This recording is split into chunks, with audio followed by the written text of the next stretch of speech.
Assalamualaikum warahmatullahi wabarakatuh. Pernahkah Anda bertanya-tanya, apa yang dicari seseorang yang memiliki segalanya?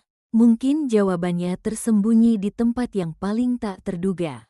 Ikuti kisah Arya dalam Topeng Debu, sebuah perjalanan mencari makna di balik materi.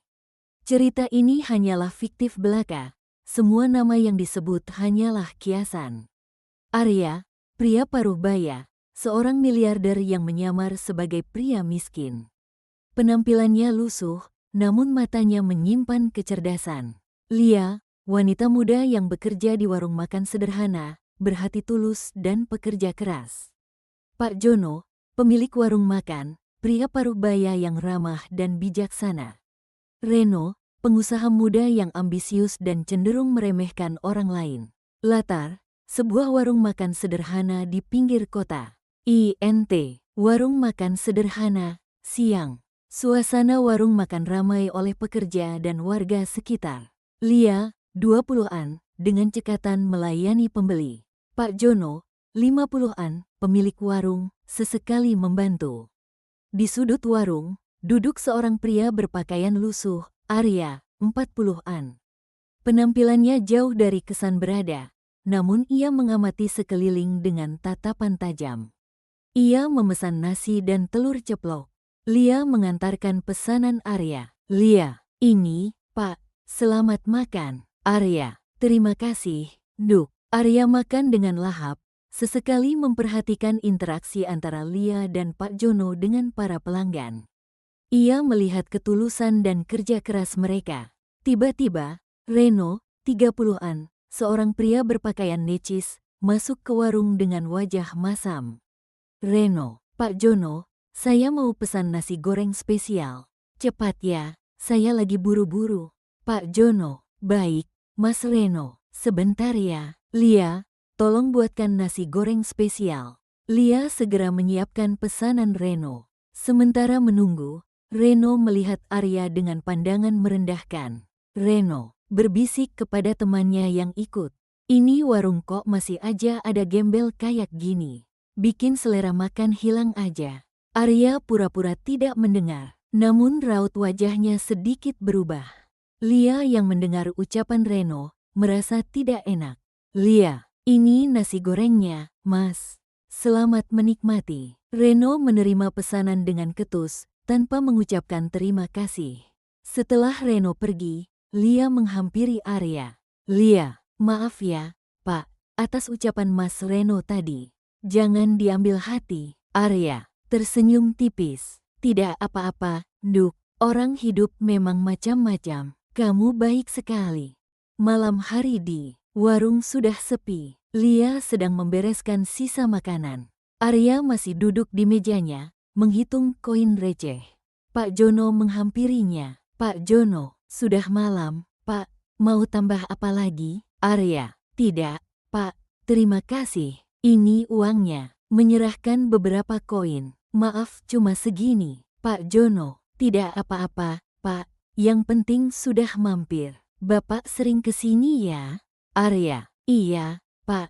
Saya suka suasana di sini. Sederhana tapi terasa hangat. Pak Jono, syukurlah kalau Bapak suka. Lia ini memang anak baik.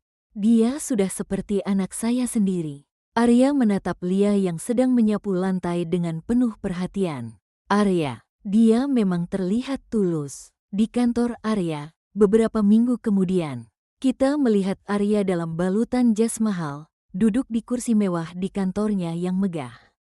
Di depannya, seorang asisten sedang memberikan laporan. Asisten, semua berjalan sesuai rencana, Pak Arya. Kita sudah mengakuisisi beberapa perusahaan kecil yang berpotensi. Arya, bagus. Lalu, bagaimana dengan informasi tentang Reno? Asisten, Reno Wijaya, pengusaha muda yang cukup agresif.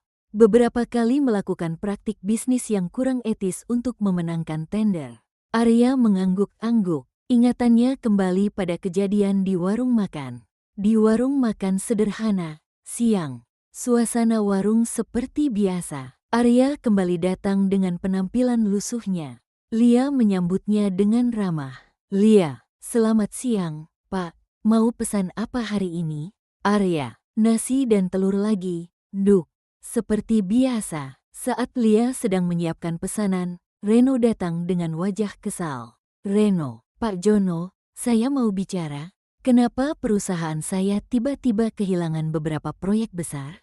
Ada yang tidak beres ini, Pak Jono. Saya tidak tahu menahu soal itu, Mas Reno. Reno, pasti ada saingan yang curang. Saya curiga. Matanya tertuju pada Arya. Orang seperti dia juga bisa jadi mata-mata.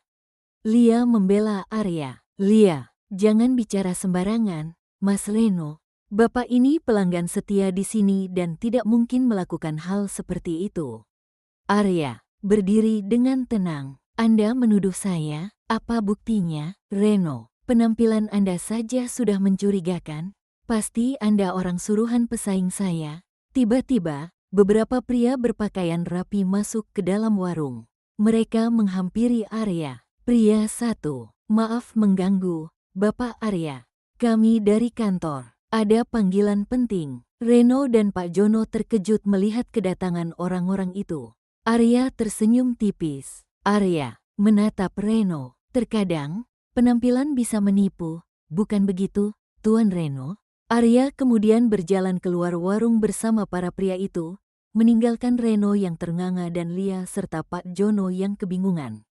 Di kantor Arya, beberapa hari kemudian, Arya kembali duduk di kantornya.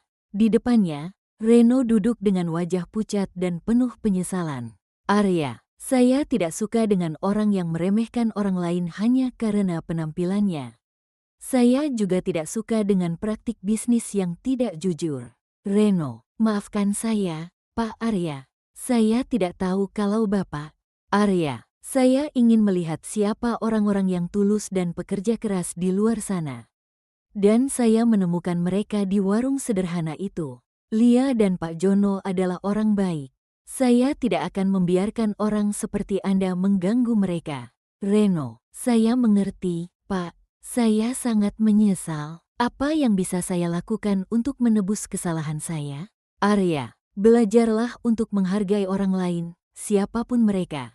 Dan berbisnislah dengan jujur. Itu saja. Di warung makan sederhana, beberapa waktu kemudian, suasana warung kembali normal. Lia sedang melayani pelanggan. Tiba-tiba, seorang pengacara datang mencari Pak Jono. Pengacara, selamat siang, Pak Jono. Saya dari kantor hukum Bapak Arya.